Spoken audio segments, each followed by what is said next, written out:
आज हम पढ़ा रहे हैं बच्चों द्विघात समीकरण, ठीक है जी।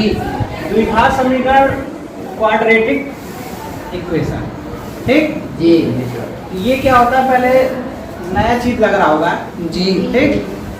तो द्विघात समीकरण के बारे में आज हम डिस्कशन करेंगे, ठीक जी। तो द्विघात का मतलब होता है दो घात, जिसमें दो घात। समीकरण का मतलब अचर पद और चर पद को मिलाकर समीकरण बहुपद जो बनते हैं, जिस चर पद में दो घात हो उसको द्विघात कहते हैं, ठीक। इसका एक जनरली सूत्र होता है ax² plus bx plus c equal to 0, ठीक। ये एक मानक सूत्र है जिसमें ax² plus bx plus c equal to 0, जिसमें जो हमारा जो वेयर भी लिख देते हैं, वेयर a b और c क्या है, a और b और c क्या है, अचर पद हैं। हाँ अचर पद है। पद, ठीक। तो a और b c हमारे क्या अचर पद हैं, ठीक। कोई भी हम समीकरण को जब हम लगाएंगे तो इससे हम अपना तुलना कराएंगे, ठीक। तुलना कैसे कराएंगे, जैसे एक सवाल ले लेते हैं, तुम्हारे बुक का एक सवाल ले लेते हैं।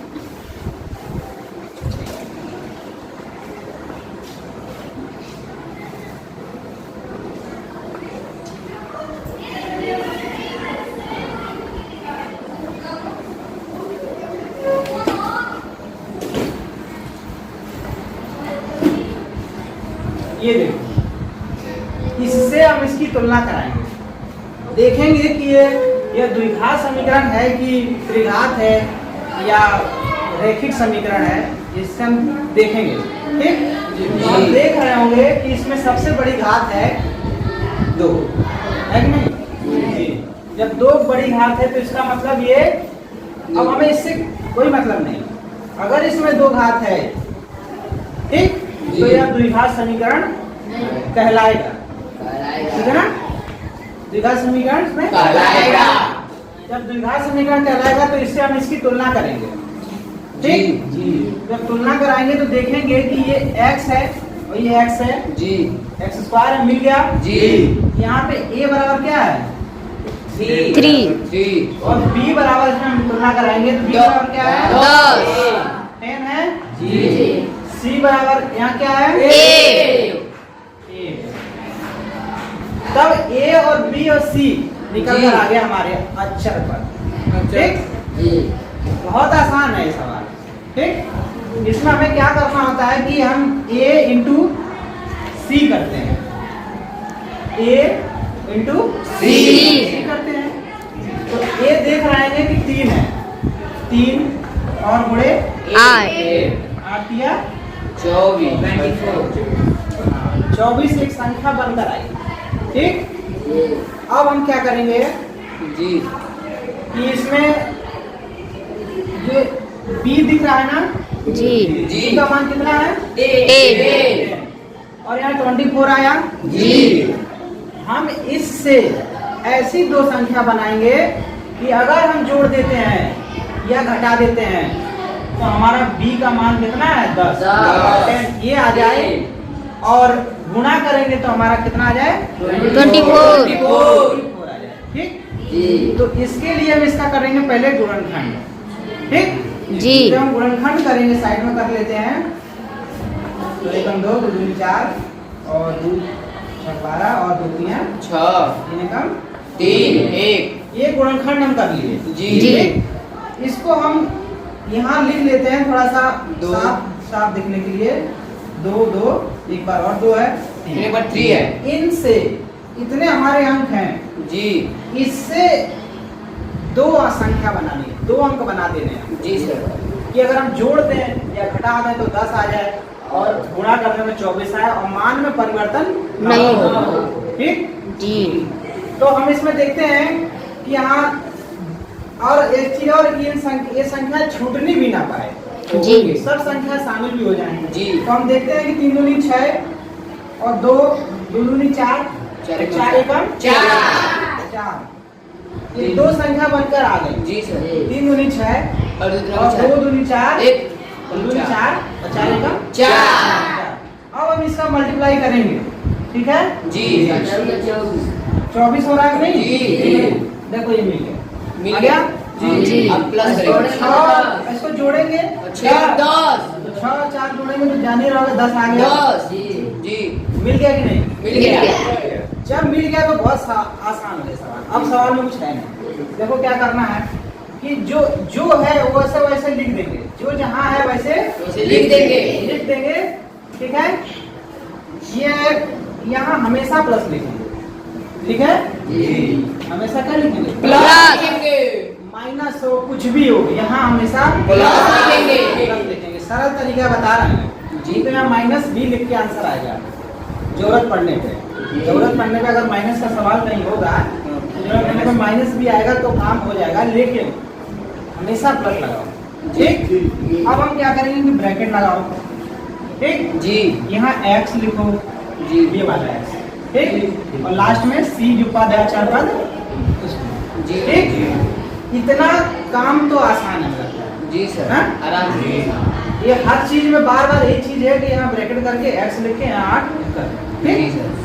अब हम देखेंगे जो हम संख्या बना कर लाए थे 6 और 4 वो यहाँ हम लिख देंगे 6 + 4।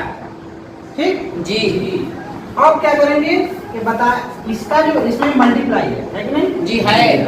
x का गुणा इसमें भी होगा और इसमें भी होगा। ब्रैकेट हटाएंगे जी। इधर से प्लस है तो प्लस का गुणा इसमें होगा, इसमें भी होगा। इसमें भी होगा ना? जी तो अब हम इसको करते हैं x² प्लस यहाँ प्लस का गुणा प्लस में करेंगे तो क्या आएगा?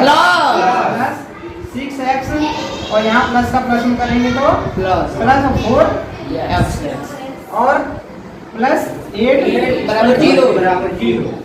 ठीक? जी तो मेरा नाम जी अब हम देखेंगे कि कॉमन देखेंगे इन दो संख्याओं में हम कॉमन देखेंगे, ठीक है?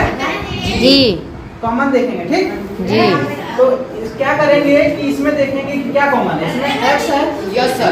x ये तो पढ़ा चुके हैं पहले। जी जी सर। कॉमन दिख रहा होगा x कॉमन है। b भी है, इसमें 6 है, जी। इसमें 3 कॉमन। 3x common. जब कॉमन का मतलब होता है भाग देना, ठीक? तो अचर पद में तो डायरेक्ट भाग दे देते हो, 3 का भाग पढ़ा पढ़ दोगे, भाग दे दोगे। लेकिन चर राशियों को भाग देने के लिए भाग में भाग जो होता है घट जाता है, जी सर। ठीक? जी ये भी बताया गया है। तो भाग जो है घट जाता है, जी। भाग में हट जाता है। घट जाती है। जी तो देखेंगे 3 से 3 खत्म, जी सर। एक x से x खत्म, एक एक x बचा प्लस 2। अब यहाँ x से x खत्म और 3 का भाग देते हैं 6 में 2 आ जाएगा, ठीक? जी प्लस यहाँ देखेंगे 4 है, यहाँ 8 है, इसमें क्या कॉमन है? 4 तो यहाँ x प्लस यहाँ 2 बराबर 0। इतना अगर कर लिए जी तो देखेंगे कि अगर इस ब्रैकेट में अगर यही मान आ गया तो समझ जाना कि आंसर हमारा ऊपर का जो भी करके आया है सबसे। इस ब्रैकेट में और इस ब्रैकेट में देखेंगे जी कि कॉमन क्या है। तो x + 2 कॉमन है, यस सर। तो क्या बचेगा? 3x plus 4 equal to 0। 0। अब ये 0 क्यों हो गया? ये बराबर 0 चल के आ रहा है शुरू से। शुरू में ही 0 चल रहा है, इसमें है और इसमें है, सभी में जी। बराबर 0 चल के आ रहा है। तो 0 का मतलब क्या है?